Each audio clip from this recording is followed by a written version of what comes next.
Good morning, everyone. This is Jeffe Kennedy, author of Epic Fantasy Romance. I'm here with my first cup of coffee. Ah, delicious. Today is, say it with me, Friday. Woo, woo, woo. February 17th. Halfway through February. More than half. Who knew? I imagine someone knew, but still, go figure, right? This week has flown by. Flown. Flown. uh, so, let's see. I know I have things to talk about. Yesterday went well. Thank you, all of you who sent nice notes of encouragement. You are the wind beneath my wings. Um, I've been having conversations with people, and I feel like this is an ongoing conversation with me. Like knowing when something's good. Uh, I got through a lot more of Rogue Familiar yesterday, and I'm happy with it. It actually does not suck, and it will not require eviscerating. Um, yeah, yeah. So it's good. It's all good. Um, I think I just had to go through that and figure it out and see. Um, but I messaged a friend of mine, one of my crypt partners, at the end of the day and said, good news on, on Rogue Familiar, that I made it through. And I said, and I'm happy to report that it doesn't suck and there will be no evisceration. I can't speak today. Evisceration necessary. And they wrote back and just put in quotation marks, it doesn't suck. And I was like, I was trying to explain how I see these things because this is someone who's a newer crypt partner for me. And it's like, okay, so I have another writer friend who proclaims that she has excellent taste. And she says it's something that she's developed over her life and that she has excellent taste and she knows when something is good.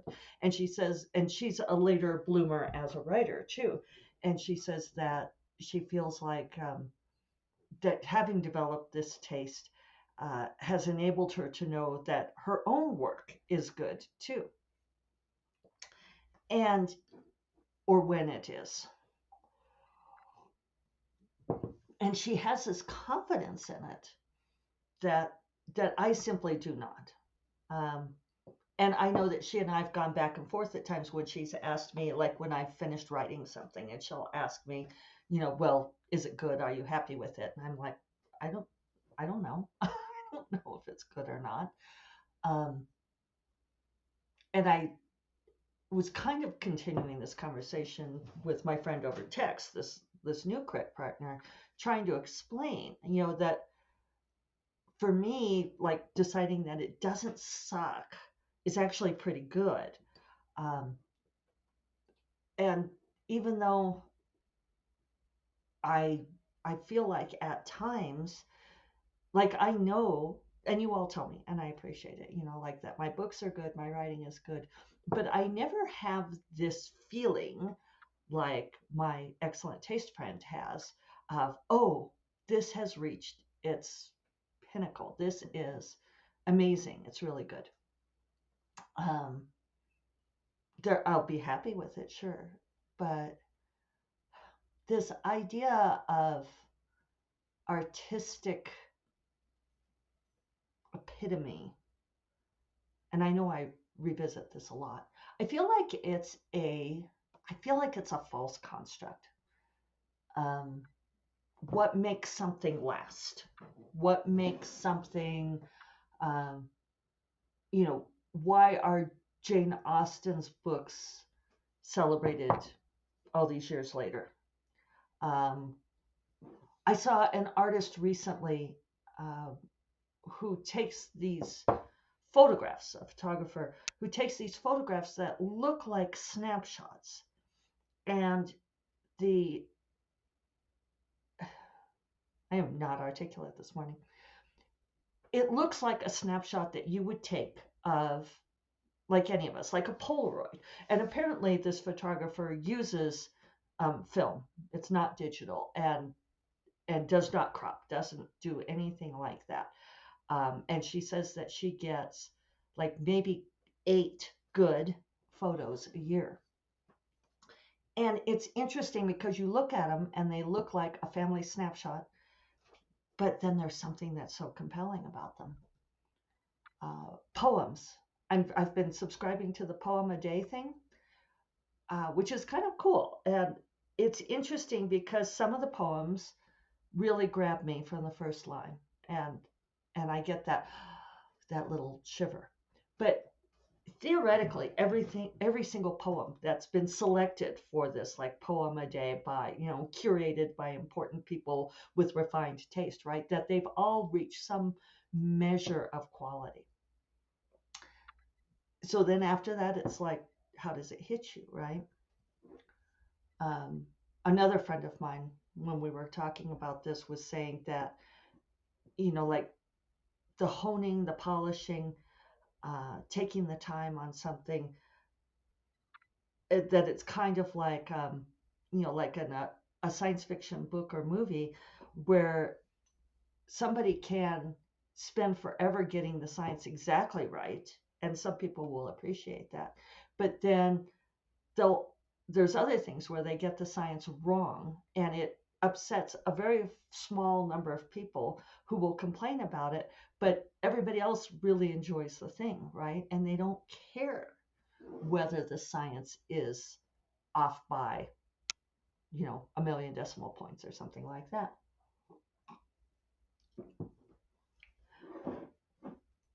And one thing that I've noticed is the books that I've spent a whole lot of time really refining, polishing, really trying to get as perfect as possible. And I used to have to do this a whole lot more. And so I know that there is a factor here of that I am much faster and more efficient at getting something into place. Yeah, like my first novel, not my first actual novel, but The Mark of the Tala. I spent a lot of time writing The Mark of the Tala and rewriting it.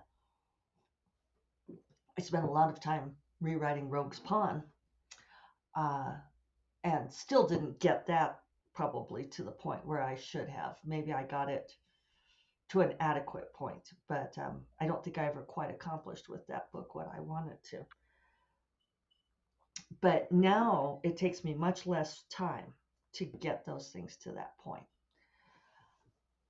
But the books that I've spent a huge amount of time refining, having edited, polishing, um, those books do not necessarily earn better or um, receive more acclaim than others. And something else I talk about a whole lot on here is the whole idea that the longer you spend on something, the better it is. And Dark Wizard is a book that wrote really fast for me, and it's my top earning book. So, and and probably the one for which I've received the most. I mean, certainly it has the most ratings and reviews, um, not awards, but there aren't as many awards available now as there were for some of the other books. So this idea of whether or not something achieves a level of literary or artistic excellence, I think is often an academic thing, or it's getting this seal of approval from within certain refined circles where everyone agrees upon a certain level of taste. Um, so yeah, I don't know. You know, it all depends on what you're trying to accomplish. You know, at this point in my life, I'm accomplishing paying the bills, keeping us afloat financially. That's a high priority. And I think, like, even if you seek to write the thing that will outlast you, that they'll be reading hundreds of years from now, that's not within your control, right? Um, I don't know what Tolkien would have thought about being as having his books as celebrated still as they are. So I did an interesting exercise yesterday. I read this article, to which I will link. Anthony Eichenlaub did a blog post for the Sequoia blog for the indie files. We have a regular monthly feature on being an indie author, on balancing the workload, and I was very interested. It's great when your people put together stuff that you are interested in reading. And one of the things that Anthony suggested you do is figure out how much your time is worth, putting a dollar figure to it. Now, I used to be able to do this very, very easily when I had a day job, because I worked in environmental consulting and I had a billable rate. I knew exactly what my billable rate was per hour. And it was a very handy metric to have, because I could look at it in terms of how I spent my time. Because I feel like we are always doing this balance, and this is part of what Anthony is talking about, of time versus money, paying for something versus using your own time to do it. And it's a metric that goes back and forth throughout your life. I remember being a graduate student and being very aware that we were in debt and had no money, and my time was worth very little. uh, and so it was much, much more cost effective for me to do stuff myself, or for David to do stuff, and for us to spend time on things than to spend money.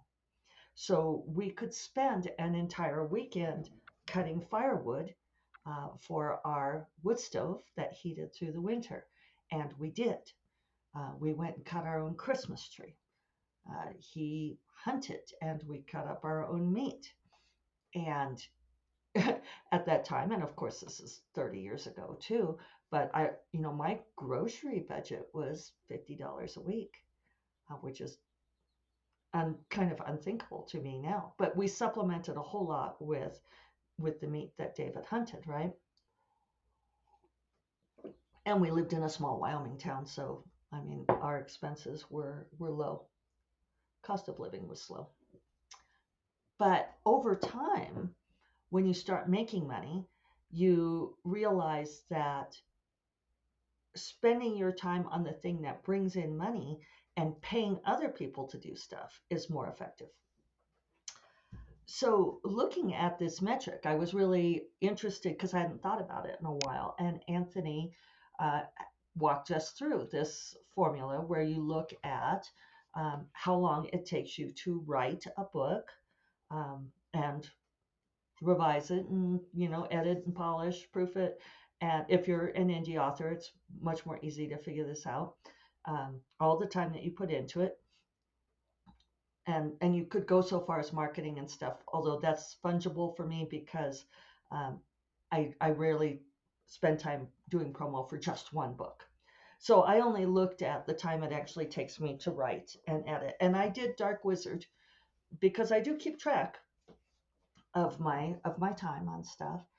And then I looked at how much money has that book generated versus my time. And holy hell, people, if I do it that way, my hourly rate is really high, much higher than it was in environmental consulting. Now, mitigating factors on this. I cannot write all the time. If I could take all of those hours and actually write or be revising or editing or working on books during time that I was not spending on other things, it would be different. But I can only spend so many hours a day writing or revising or doing promo before I has a tired. Um, but it's very interesting to me to have this metric. If I really wanted to do a deep dive, I should probably figure it out over all of my books, not my top earning book, because I'm sure it wouldn't be that high. But still, one of the things Anthony points out, and I think it's worth reading the article, it's something that like I already do. Like I know a lot of people, a lot of indie authors prefer to use Vellum and do their own formatting. And I would just much rather farm out. I have a great formatter, Paul at BB eBooks Thailand, uh, who I have given credit to before, but I will put him in the show notes. Just do a little pin that so I remember to do it. And it's interesting to have Paul format my ebook. The cost for that is less than what I figured out my hourly rate is. So I'm feeling validated that way, that I've made a good financial choice, that I do actually have some basis for what, it's certainly farming out that work. Another one is, paying people to do the stuff that you're not good at. Like I'm happy to pay my cover designer because she is the bomb and does so much better than I do.